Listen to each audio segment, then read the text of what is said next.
Quero ler com você, pode se assentar. Romanos capítulo 14. Estamos quase terminando a nossa jornada na carta aos Romanos. E nós vamos depois começar uma jornada no livro de Apocalipse. Apocalipse capítulo por capítulo. Vai ser incrível. Mas eu quero ler então Romanos 14, versículo 1 adiante. Quero muita atenção nesse texto, porque ele tem instruções muito importantes para a nossa vida. Eu vou ler na Almeida, Revista e Atualizada. Acolhei ao que é débil na fé, não, porém, para discutir opiniões. Um crê que de tudo pode comer, mas o débil come legumes. Quem come, não despreze o que não come, e o que não come, não julgue o que come, porque Deus o escolheu. Quem és tu que julgas o servo alheio?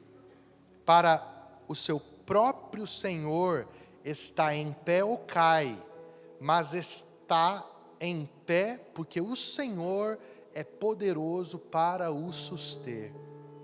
Um faz diferença entre dia e dia, outro julga iguais todos os dias. Cada um tem a opinião bem definida em sua própria mente. Quem distingue entre dia e dia para o Senhor o faz.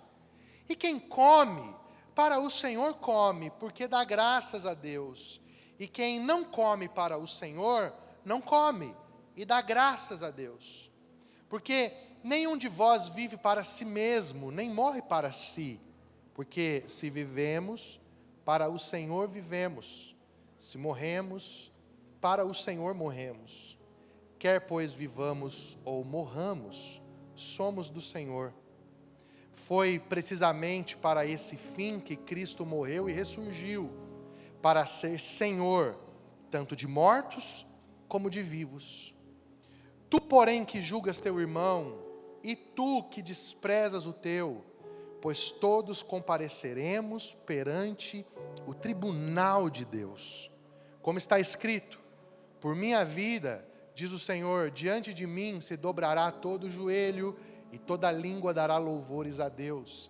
Assim, pois, cada um de nós dará contas de si mesmo a Deus. Não nos julguemos mais uns aos outros, pelo contrário, tomai o propósito de não pôr de tropeço ou escândalo ao vosso irmão. Eu sei, estou persuadido no Senhor Jesus, de que nenhuma coisa é de si mesma impura, salvo aquele que assim a considera, para esse é impura. Se por causa de comida o teu irmão se entristece, já não andas segundo o amor fraternal. Por causa da tua comida, não faças perecer aquele a favor de quem Cristo morreu. Não seja, pois, vituperado o vosso bem, porque o reino de Deus não é comida nem bebida, mas justiça, paz e alegria no Espírito Santo. Aquele que deste modo serve a Cristo é agradável a Deus e aprovado pelos homens. Assim, pois, seguimos as coisas da paz e também as da edificação de uns para com os outros. Não destruas a obra de Deus por causa da comida. Todas as coisas, na verdade, são limpas, mas é mal para o homem comer com escândalo. É bom não comer carne, nem beber vinho, nem fazer qualquer outra coisa com que teu irmão venha a tropeçar, ou se ofender e se enfraquecer. A fé que tens-na para ti mesmo perante Deus. Bem-aventurado é aquele que não se condena naquilo que aprova. Mas aquele que tem dúvidas é condenado se comer, porque o que faz não provém de fé, e tudo que não provém de fé é pecado. Amém? Que texto complicado, né, gente? Você não teve essa sensação? Que texto difícil. Tem horas que você não sabe se Paulo está falando de dieta vegana, se ele está falando de idolatria, e é assim mesmo, porque a Bíblia ela não é um livro feito para o nosso conforto, ela é feita para que nós também nos esmeremos para entender aquilo que está escrito, e não só para entender o que está escrito, mas para aplicar adequadamente o que está escrito aos nossos dias. E é isso que nós vamos fazer hoje. Amém? O título da mensagem que eu quero pregar é o Evangelho na Era das Narrativas. Fale assim comigo, o Evangelho na Era das Narrativas. Vamos bem forte, 1, 2 e 3. O Evangelho na Era das Narrativas. Queridos, preste atenção nessa introdução, ela não vai ser longa, mas ela é um pouquinho complexa, igual o texto que nós lemos, então eu quero que você entenda para que você possa desfrutar.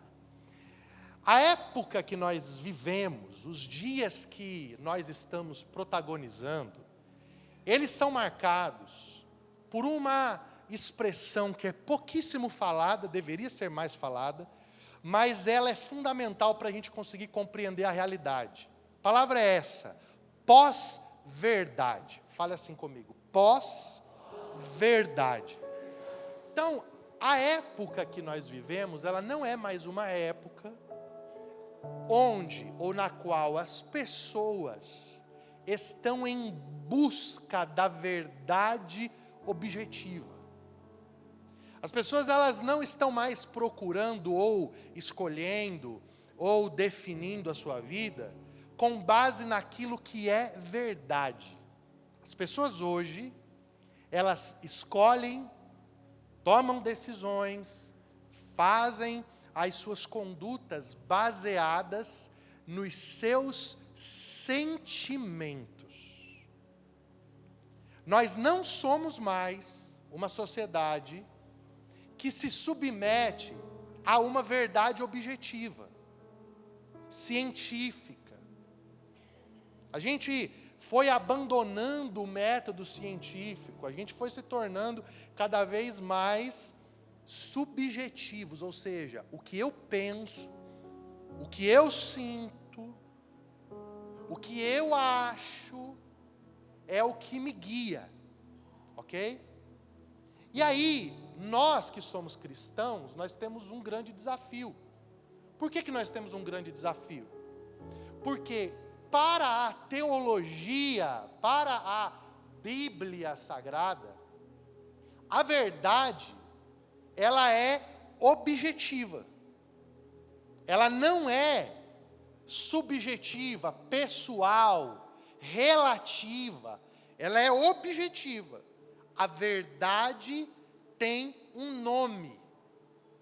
Jesus, em João capítulo 14, declarou a respeito de si mesmo: eu sou o caminho, eu sou a verdade. É um artigo definido. Eu não sou uma verdade. Eu não estou suscetível à sua percepção de verdade. Jesus está dizendo, eu sou a verdade e eu sou a vida.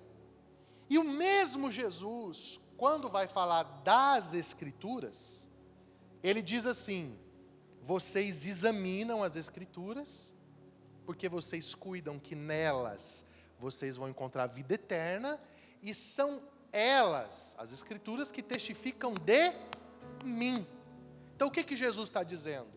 Ele é a verdade, e essa verdade, ela é revelada, ela é sinalizada, ela é apontada na Escritura. Então, olha só quem nós somos. Um espelho para a gente hoje à noite. Nós somos seres humanos que estamos influenciadíssimos pelo espírito da época, que é a pós-verdade, lidando com uma mensagem que tem uma verdade objetiva. E aí a gente tem duas ações para tomar diante disso. Ou a gente pega essa verdade e seleciona essa verdade, de acordo com os nossos sentimentos e preferências, ou a gente encontra a verdade e submete os nossos sentimentos, emoções e preferências à verdade. Quem está comigo aqui? Então, aqui tem dois tipos de pessoas que frequentam o movimento evangélico hoje. Aqueles que chegam próximo da verdade, próximo de Jesus, mas eles começam a selecionar o que Jesus atende às suas impressões, às suas inclinações. Mas no momento que Jesus se apresenta como verdade objetiva, ou seja, Deus, Jesus, né? Eu estou usando aqui a primeira pessoa para te explicar. Eu, Jesus, tenho vontade ética, eu tenho um desejo para a tua vida, eu tenho uma vontade pessoal para você, eu tenho padrões que eu não vou negociar. Quando as pessoas se dão de frente com essa realidade, normalmente o que elas fazem? Elas se dissuadem da fé, elas não querem a fé. Por quê? Porque elas querem a fé a uma medida de distância. Desde que Jesus não exija que eu me submeta a uma verdade objetiva. Então, por exemplo, você lê coisas na Escritura que são objetivas, inegociáveis, axiomas, verdades imutáveis. Elas estão lá, não tem como a gente mexer. Elas estão no Antigo Testamento, estão nos Evangelhos e estão no Novo Testamento. Elas são validadas pela Escritura inteira. Você quer ver uma coisa? Casamento heterossexual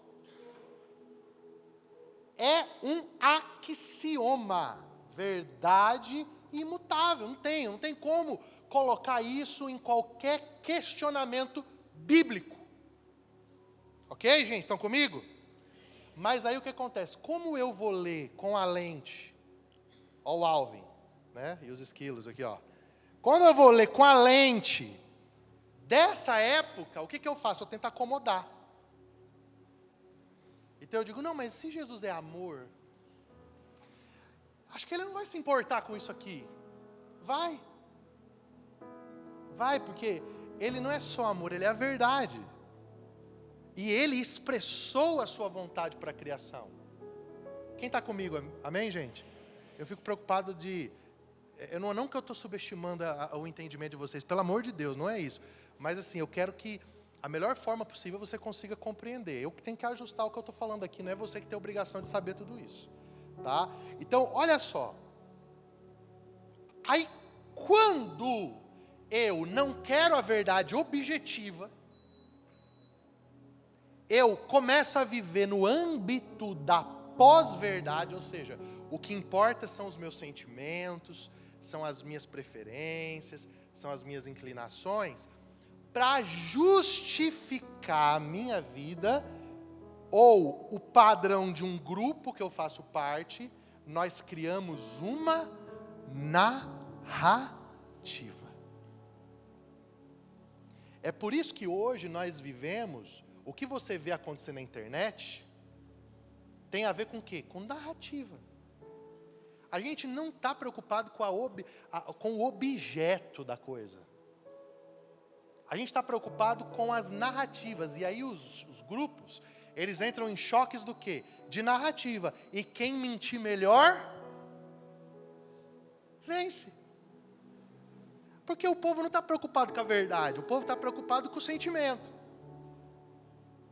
Então, se a mentira que você me contou me fez me sentir bem, não importa que você está mentindo para mim, não importa que não é verdade o que você está me falando, eu estou legal com isso. Então, tudo bem, eu vou querer isso. E aí tem uma frase, anota essa frase aí na tua Bíblia. Culto de quarta-feira é dia que ou você tem que estar com o teu notes aberto, ou você tem que estar com o teu caderno na mão. Anota essa frase aqui, ó. As paixões moram em nuvens que a razão não alcança. Alguém falou uau e é verdade. Anota essa frase aqui, ó. As paixões moram em nuvens que a razão não alcança. A pessoa apaixonada, ela não é racional, gente. Ela não está nem aí para a verdade, ela está apaixonada. As paixões, eu vou repetir, tem gente que está anotando. As paixões moram em nuvens que a razão não alcança. Sabe qual que é a pior viagem que você vai fazer com alguém? É tentar ter uma conversa racional com quem está lendo a realidade de modo totalmente emocional. Você vai dar pérola para o porco. Ele não vai saber o que fazer com aquilo. Por quê? Porque são lentes da realidade totalmente diferentes. Tem um aqui que está racional e o outro está totalmente apaixonado. Não adianta você falar. E aí a gente vive a época das narrativas. Então, a narrativa, ela pega tanto a gente que ela tem poder de mobilização de massa. Todo mundo entra naquilo se a narrativa é bem construída. Então, é meio que nós voltamos, pastores, para a época lá dos grandes oradores da Grécia, para o banquete de Platão. Não importa mais o que é verdade, se você estiver viajando melhor, se você tiver o discurso mais incrível, o cara vai te comprar. Nem que for um tongo que está falando aquilo ali, que não tem... Gente, vocês perceberam? Sabe quem mais está sofrendo na nossa época? Os especialistas. O cara fica 20 anos se formando. Faz bacharelado, mestrado, doutorado, pós-doc, vai para fora do Brasil, se especializa. Aí o cara senta na frente dele e fala assim, ó, eu entendo mais de dieta que você. Eu entendo mais de legislação que você. Por quê? Porque ele está tomado pela narrativa. Gente, tem gente, você vai dar risada, tem gente que acredita de verdade que esse Lula que é o presidente, já é o quarto, que os outros 3 morreram. Estou te falando. Esses dias eu vi um cara na internet falando isso, eu fiquei chocado, eu falei, meu Deus, o mundo está ficando louco. Cara, tem gente que acredita nisso. Eu acho que esse daí é o mesmo tonto das outras. Mudou nada, só está pior porque está mais idoso. Está perdendo o filtro. Mas não é outra face da moeda. É o mesmo. Mas o povo está ficando maluco. Por causa da narrativa. Eu lembro no começo quando virou a eleição, todo dia, mano, tinha uma notícia. Meu WhatsApp não parava, os caras falavam assim, ó, as tropas estão se movendo para cá, as tropas estão se movendo para lá. Cara, e a gente vivia sobressaltado o dia inteiro.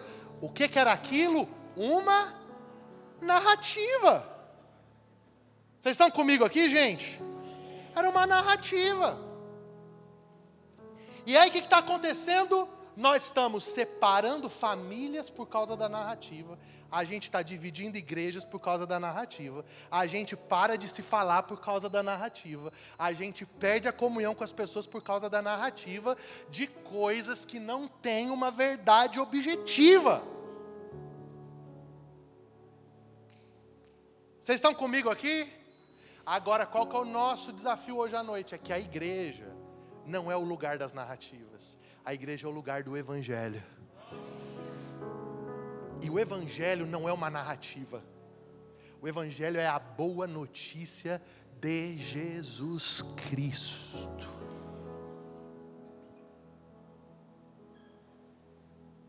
Acompanhe o meu raciocínio, eu vou entrar no texto. Vou terminar a introdução.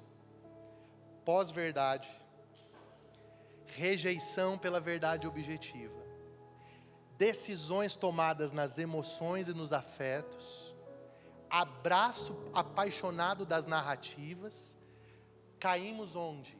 no reino das opiniões.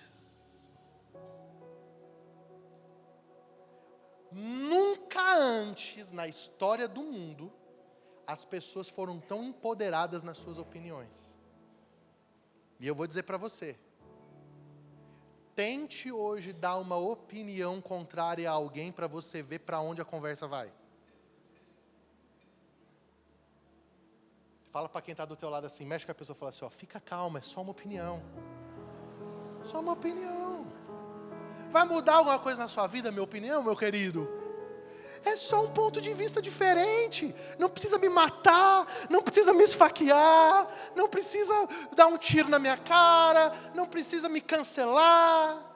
É só uma opinião, mas a gente não pode. Mais da opinião, porque as pessoas estão tão inflamadas, tão apaixonadas, elas estão tão dentro da narrativa, que, ai, você falou do meu time de futebol. E aí, o que aconteceu? Cara, antigamente, o negócio era só acirrado quando era Corinthians e Palmeiras. Agora virou um negócio, tudo. Você não pode falar mais de nada. Um dia eu fui falar perto de uma pessoa LGBT, a pessoa falou assim para mim, não, você está errado. Você está sendo, como é que ela falou? Você está homofóbico, porque é LGBTQIA+, um monte de outras coisas. Irmão, eu não tenho obrigação de saber isso, eu sou hétero. E tá tudo bem. O cara aí fora, ele quer ser o que ele quiser, joia. Eu não estou brigando com ele, nem estou querendo converter ele à força. Amém, gente? Glória a Deus. Eu só não sou obrigado a saber isso. Me perdoa por eu existir. Você entende? A gente está num nível, a gente chegou nesse lugar. Muito por culpa nossa também. Não vou tirar o que é nosso, não. A gente queria arrastar as pessoas à força para a nossa fé. Fazer igual na catequese lá dos escravos. Pegar um balde, batiza, você tem que ser de Jesus. Não, ninguém tem que ser de Jesus. Olha, deixa eu te explicar uma coisa. Anota o que eu vou falar, eu quero que você guarde isso. Toda pessoa que acredita que a verdade é relativa, um dia, ela vai tirar a prova dos 9. Quando ela morrer. E aí, quando ela for tirar a prova dos 9, qual que vai ser o problema? Não vai mais ter como ela abraçar a verdade objetiva. Então a gente não tem que abrir uma batalha contra o mundo, porque a pessoa não crê no que a gente crê. Ela tem o direito, mas ela também tem o direito de arcar com as consequências da incredulidade. Amém? E tá tudo bem. Então a igreja de Jesus, ela precisa entender o seguinte, preste atenção. Se você tem convicção da verdade que você encontrou, que é Cristo, você tem que viver duas coisas. Você tem que viver Cristo para que as pessoas possam perceber Cristo na sua vida. Você não tem a obrigação de converter ninguém à força. Eu estou ensinando vocês aqui. A força é proselitismo, não é conversão. Então nós precisamos entender que sociedade nós vivemos, porque ali na porta, quantos cruzaram aquela porta hoje? Todos cruzaram? Ali na porta não tem um chuveiro ideológico que você passa, e quando você passa pela porta, todo o teu esquema de crenças, valores e filosofias ficam lá fora e você entra no culto deixando tudo lá fora. Não tem isso. Aqui nós somos uma sociedade, aqui dentro, sentado aqui nessas cadeiras, todo mundo aqui está tocado pelas narrativas. As mulheres que estão aqui, de alguma maneira, foram tocadas pelo feminismo. Os homens que estão aqui, de alguma maneira, foram tocados pelo machismo. Nós estamos, como a maior parte da igreja, sem condições de dar uma resposta intelectual e bíblica à altura dos desafios dos nossos dias. E nós precisamos urgentemente voltar a pensar qual é a raiz que está nos movendo como igreja? É o evangelho ou são as narrativas? E agora eu vou mostrar para você o funil onde isso se desemboca na vida da igreja. Por quê? Olha só o que Paulo está dizendo aqui, de maneira geral. Paulo está dizendo o seguinte: primeira grande coisa que Paulo está dizendo nesse texto é que a igreja é diversa. Fale assim comigo: a igreja é diversa. Então Paulo está escrevendo para a igreja de Roma. A igreja de Roma é composta por dois grupos culturais. Gentios. Quem são os gentios? Os que não são judeus, mas eles não são qualquer gentios, eles são romanos. Então eles têm em si a filosofia grega, a idolatria grega transicionada para a idolatria romana, certo? Eles têm as práticas de imoralidade própria dos romanos, que estão lá no capítulo 1 que nós lemos, e eles se convertem, e aí eles vêm para dentro da igreja. E aí, o que acontece? Quando eles entram dentro da igreja, do ambiente da igreja, eles encontram quem? Os judeus.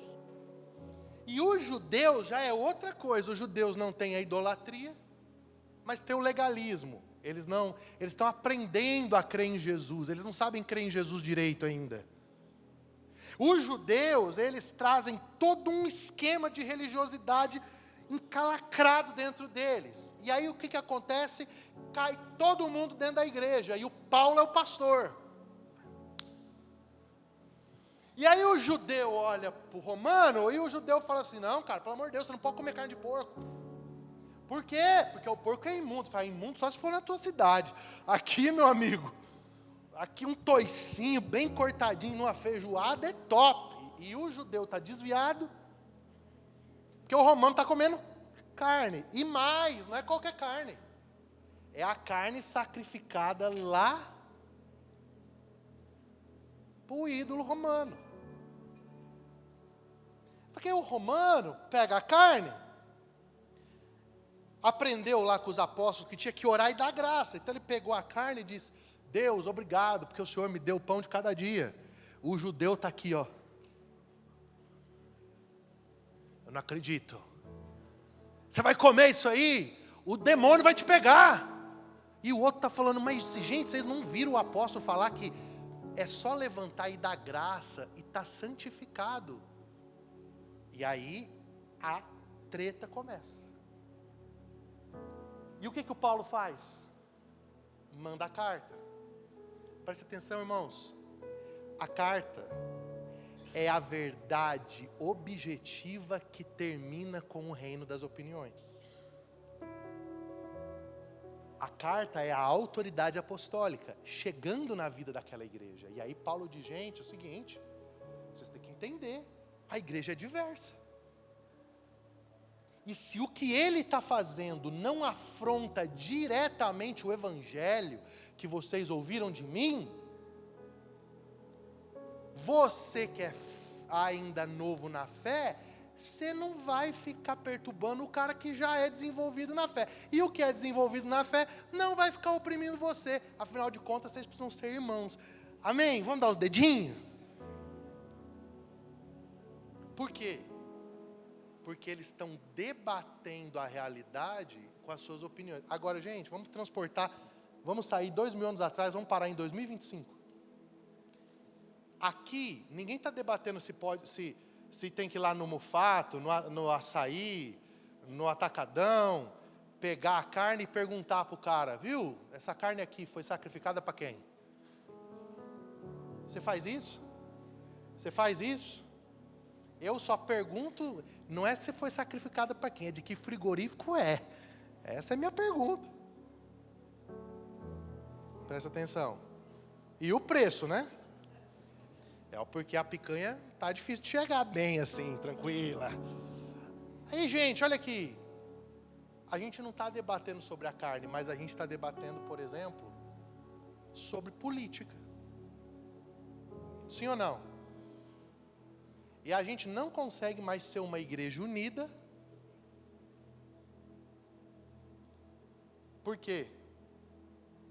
Porque quem vota no Lula quer matar quem votou no Bolsonaro. Seu bolsomínio. Como é que chama? Fascista. Antidemocrata. E o outro aqui está olhando para lá e dizendo, comunista. Seu não sei o quê. Esquerdopata. E a gente entrou em que nível? Da narrativa. Quando esse tema não tinha que ser discutido pelo nível da narrativa. Tinha que ser discutido pelo nível objetivo do Evangelho. Deixa eu fazer uma pergunta básica para você. Jesus, você acha, Jesus sendo perguntado assim, Senhor, tudo bem? Boa noite. Oh, boa noite, Doxa. Vocês estão felizes, Jesus, né? Cabelos esvoaçantes. Pensa lá no Jesus do The Chosen, está aqui. Aí, então, Jesus, eu tenho umas perguntas para fazer para o senhor. Você pode fazer, meu filho. Que bom que você quer perguntar. Senhor, então, seguinte, eu tenho uma namorada. Ele, Você tem o quê? Uma namorada. Pois é, não botei esse nome na Bíblia, mas tá. Noiva, você está querendo dizer? É mais ou menos. E ficante. Então, Jesus, é o seguinte, nós derrapamos aqui e ela engravidou. Está grávida. Jesus olha para minha cara e fala, eu sei. Olhos como chama de fogo, amigo. Eu vi o que você fez no verão passado. Eu falo, então, Jesus, então, sim, que bom que o senhor viu, né? Não sei se é bom mesmo, mas sim, o senhor viu. Então, nós estamos pensando numa coisa, para resolver o problema, porque a gente não se dá, a gente não se ama, né, Jesus? Eu vi mesmo. Eu vi, vocês não se amam não, né? Se daquele jeito, parecendo um desentupidor de pia beijando, vocês não se amam? O que é amor, então? Aí ele falou, então, Jesus, pois é, mas a gente está pensando em dar um jeito. Assim, qual é o jeito? Então, aborto. Aí Jesus olha e fala assim, tá, então vamos lá, vocês não se amam, vocês também não querem casar, mas vocês engravidaram. E aí agora, eu mandei um sopro de vida na barriga, e você quer matar o que eu fiz? É isso que você está dizendo?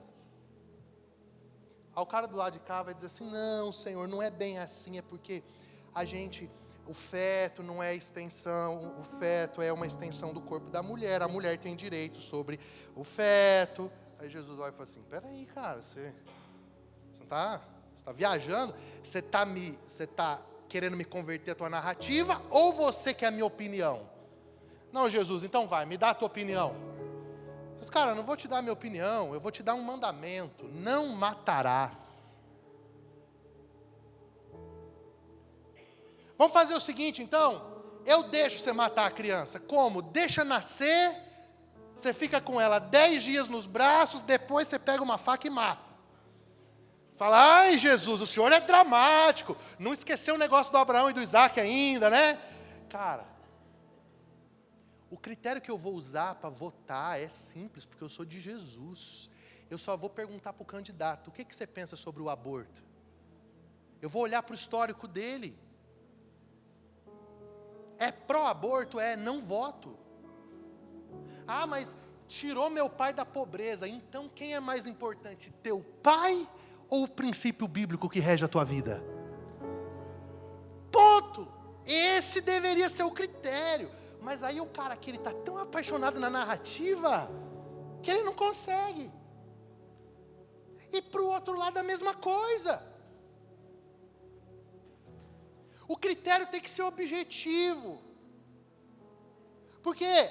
Porque no mundo pode governar a narrativa, mas na consciência da igreja tem que governar a palavra de Deus, minha gente. Entendendo que aqui dentro nós vamos ser diversos.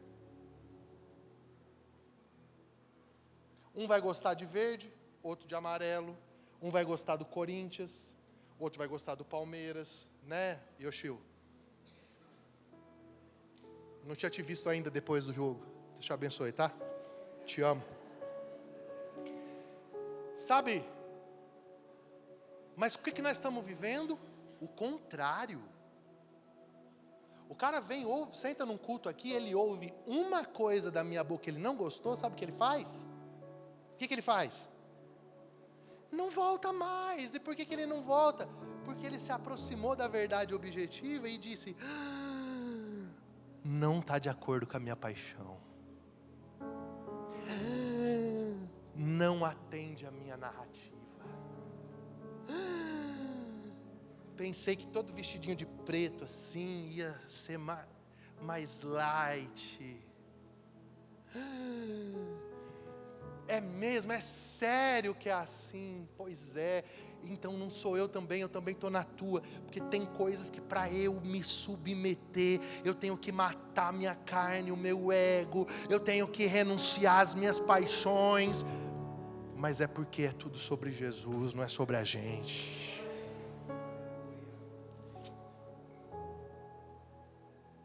Então a igreja é diversa, agora aqui não pode reinar a opinião e a narrativa. Aí chega no tempo da eleição, o pessoal vem perguntar para mim: quem que você vai votar? Eu falo assim: em quem? Simples, quem não rouba, quem não mata, quem protege o direito da mulher. As irmãs digam amém. Ô irmão, pensei que você ia ficar mais feliz, eu vou repetir: eu voto em quem protege o direito da mulher. A mulher tem direito, irmão. A mulher tem direito. Agora, quando a gente sentar para conversar sobre feminismo, aí talvez você pode ser que você olhe para mim e fale assim: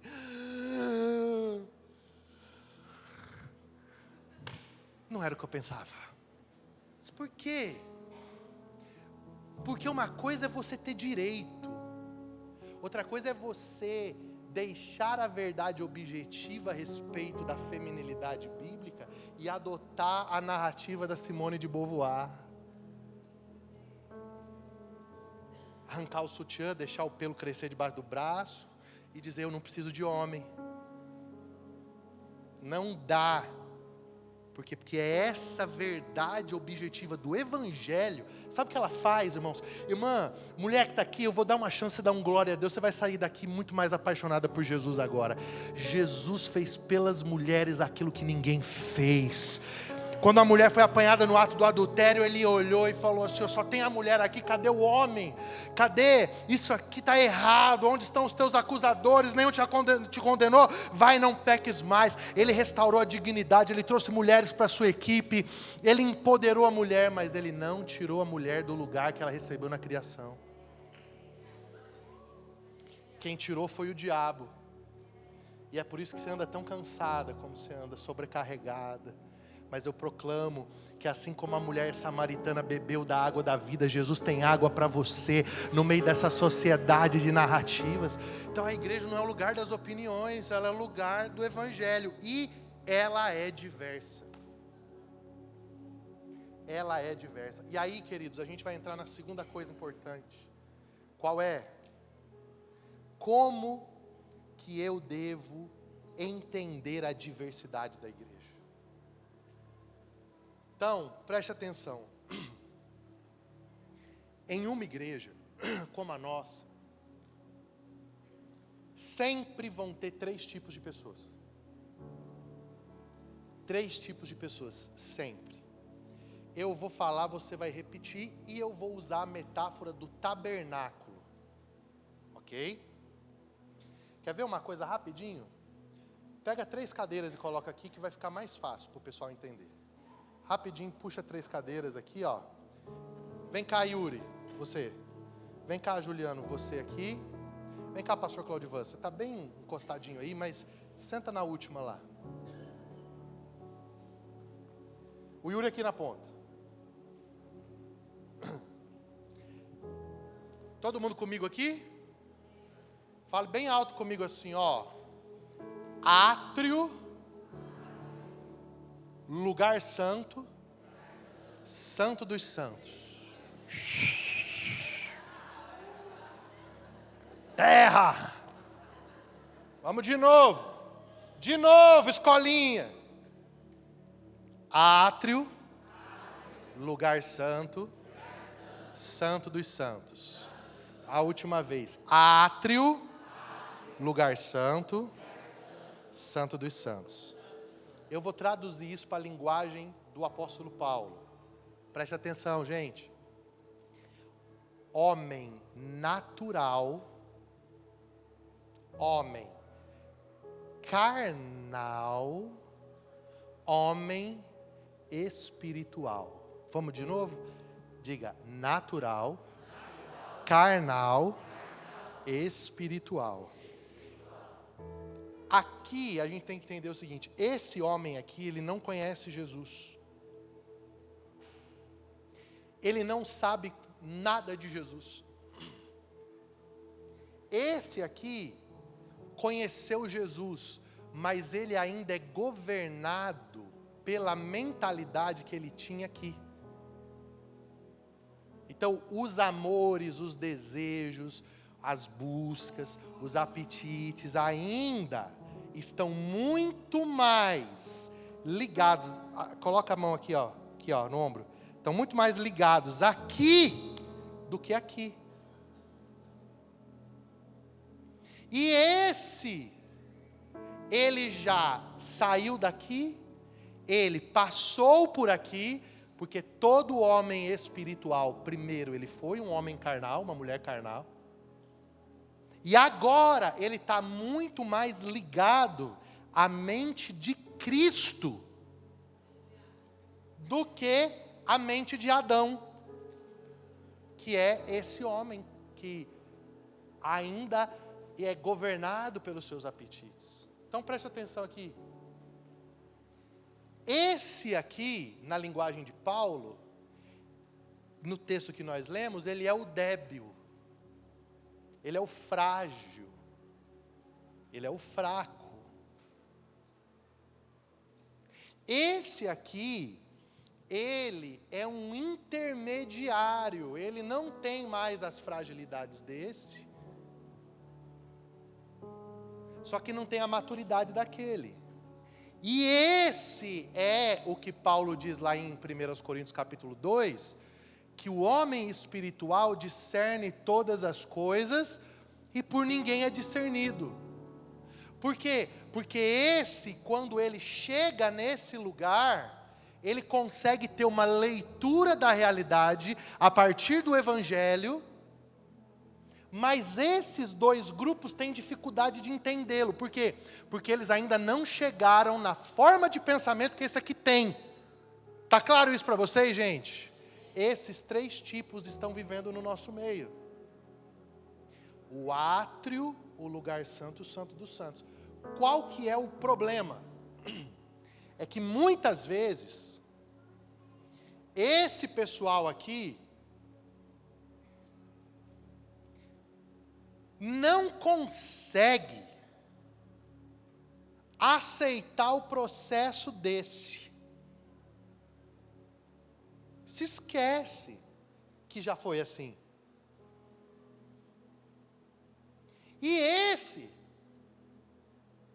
olha para esse e fala assim: meu pai, olha, é tão bebê, meu pai, olha as coisas que vem perguntar para a gente.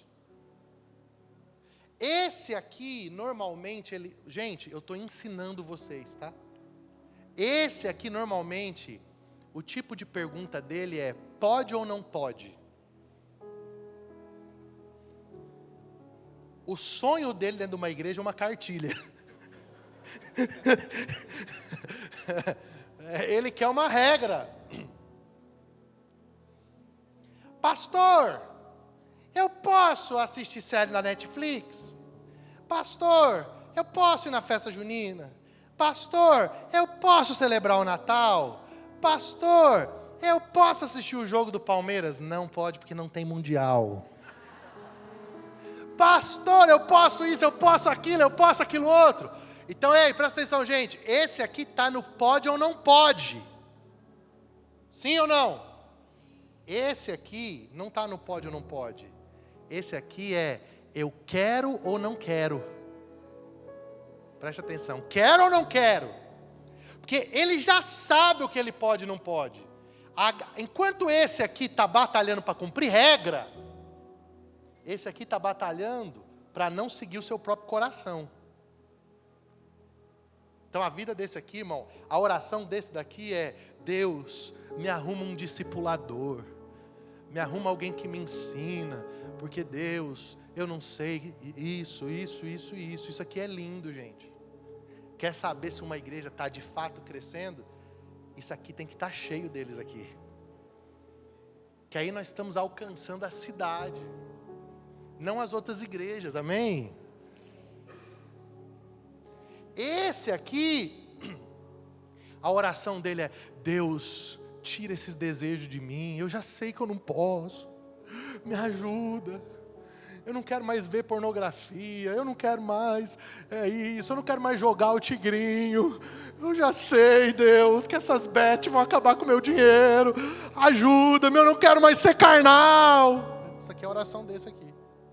E a oração desse aqui, esse aqui não está nem no pode ou não pode, nem no quero ou não quero. A pergunta que esse daqui faz: isso glorifica a Deus ou não glorifica?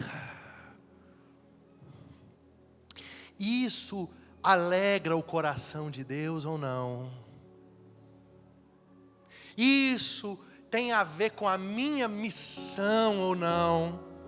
Isso tem a ver com o meu propósito ou não? Não significa que esse aqui não sofra as tentações desse, mas significa que ele não está mais na fase de resolver essas questões. Ele já deixou essas questões. Agora ele está numa fase de como que eu posso afiar o machado melhor, como que eu posso bater no lugar certo, como que eu posso ser mais eficaz. Esse aqui está perguntando como que eu posso me salvar. Esse está perguntando como que eu posso me converter. E esse está perguntando como que eu posso salvar outros.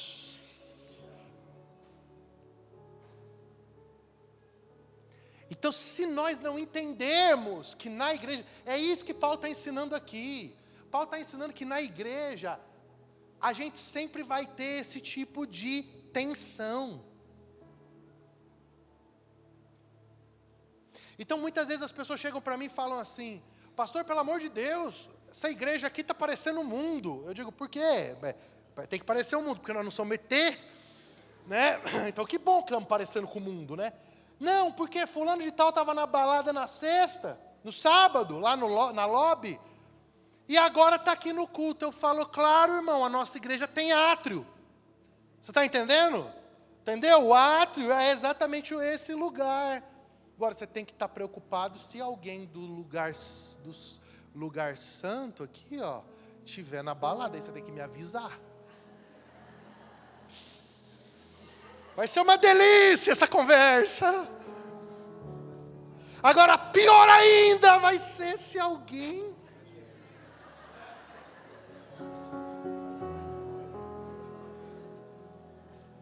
Você entende?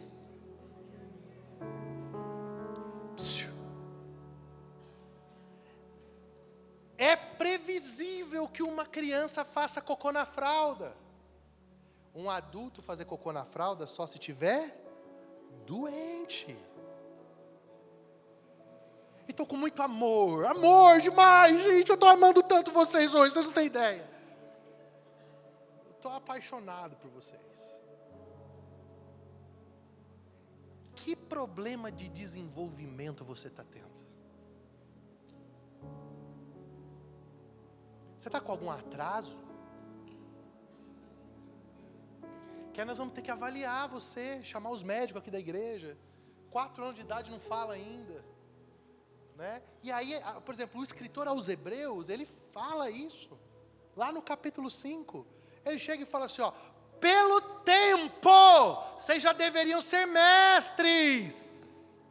Mas a gente tem que voltar aqui para ensinar para vocês os rudimentos da fé. Que tragédia. Isso é gente que está há 20, 30 anos na igreja. Já era para estar ensinando a outros, discipulando a outros, salvando outros, cuidando de outros, sendo espiritual, discernindo todas as coisas e não sendo discernido por ninguém, mas ainda está com padrão de menino. E é por isso que Paulo vai dizer em 1 Coríntios 13:11, quando eu era menino, falava como menino, pensava como menino, me relacionava como menino, quando me tornei homem, deixei para trás as coisas de menino. Quem está vivo aqui, diga amém. Põe a mão no teu peito e diga assim, ó: eu Em nome de Jesus, vou sair do átrio, vou passar pelo lugar santo, eu vou entrar no Santo dos Santos, e de lá, eu vou pelo mundo buscar outros, cuidar de outros, discipular outros. Por quê? Porque eu vou crescer na fé. Eu não vou ser débil a vida inteira. Eu não vou ficar no pomar a vida inteira. Agora eu caminho para concluir, dizendo qual que tem que ser a nossa conduta. Então esse daqui, por exemplo, esse daqui, preste atenção, talvez ele não esteja pronto para conteúdos que esse aqui está.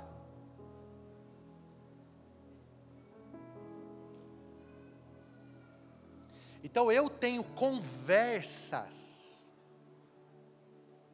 com o meu time de presbitério, que são 5,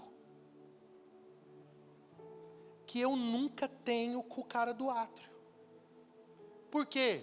Por quê? Pergunta para mim, por quê, pastor? Fala mais alto, por quê, pastor? Pela mesma razão que tem assuntos que eu não converso na frente da Helena e da Júlia. Só converso com a Suza no quarto. Não está pronto para o conteúdo.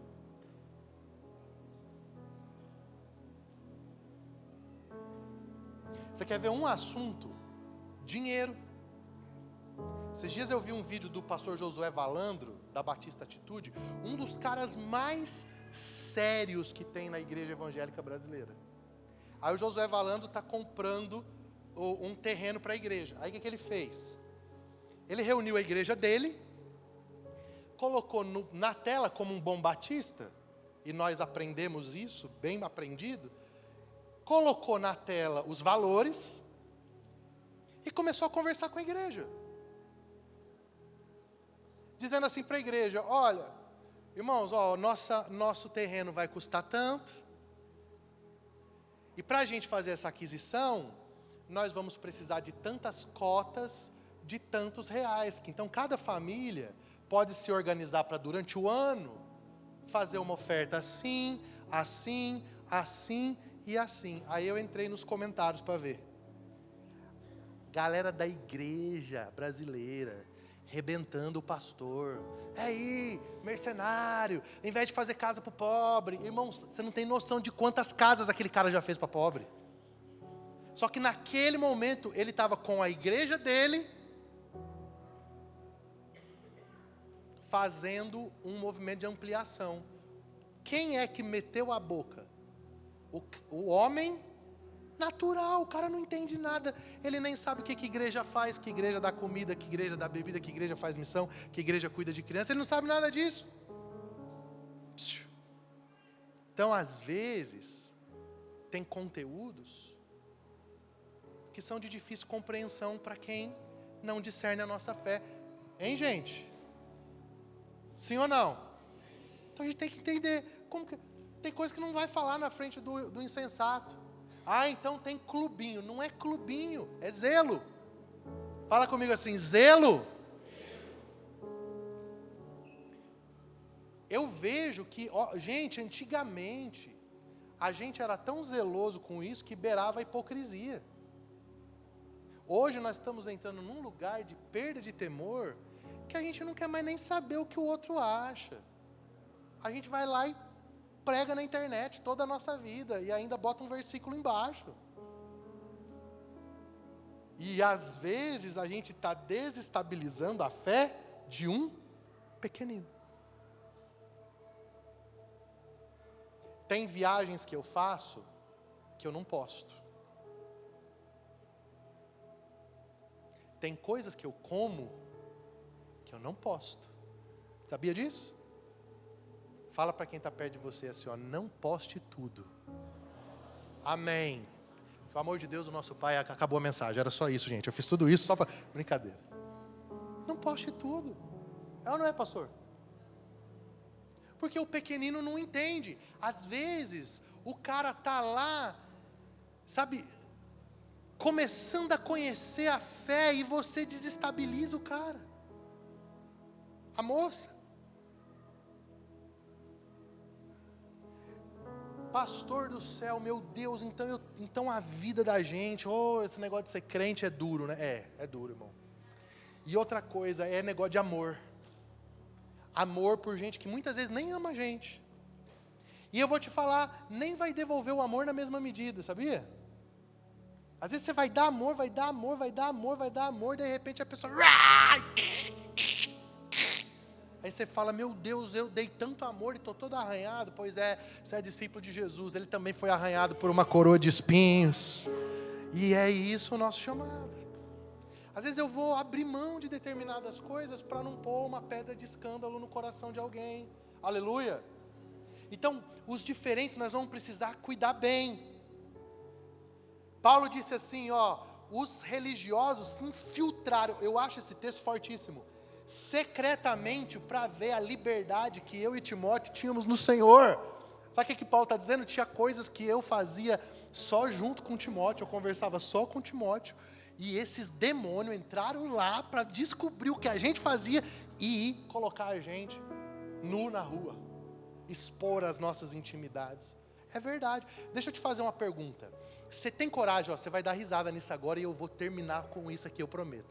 Você tem coragem de colocar uma escuta na cama da sua casa e deixar a gente gravar 1 mês as tuas conversas com a tua esposa? E a gente passar aqui na igreja?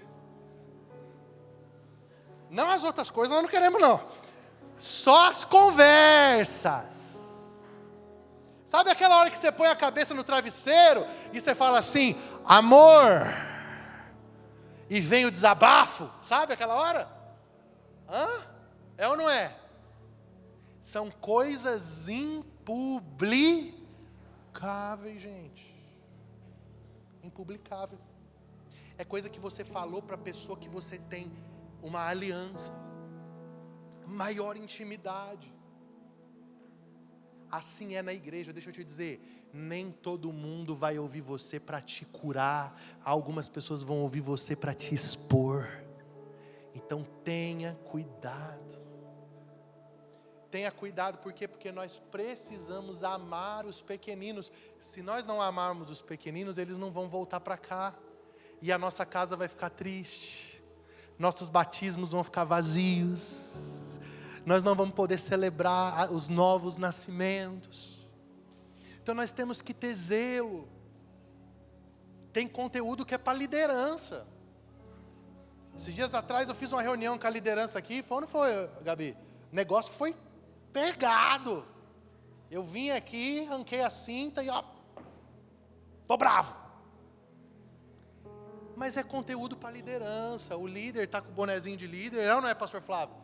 Tem que andar como líder. Agora tem conteúdo que é para o berçário, é para o átrio. Nós não podemos soltar esse conteúdo de qualquer forma. Amém, gente? Vamos aplaudir nossos atores? Podem voltar. Pode deixar as cadeiras aqui, depois vocês levam. A conclusão da mensagem. E nós vamos orar. Pastor, como que nós vamos então lidar com isso? Preste atenção. O amor é o freio que me impede de usar a minha liberdade contra você.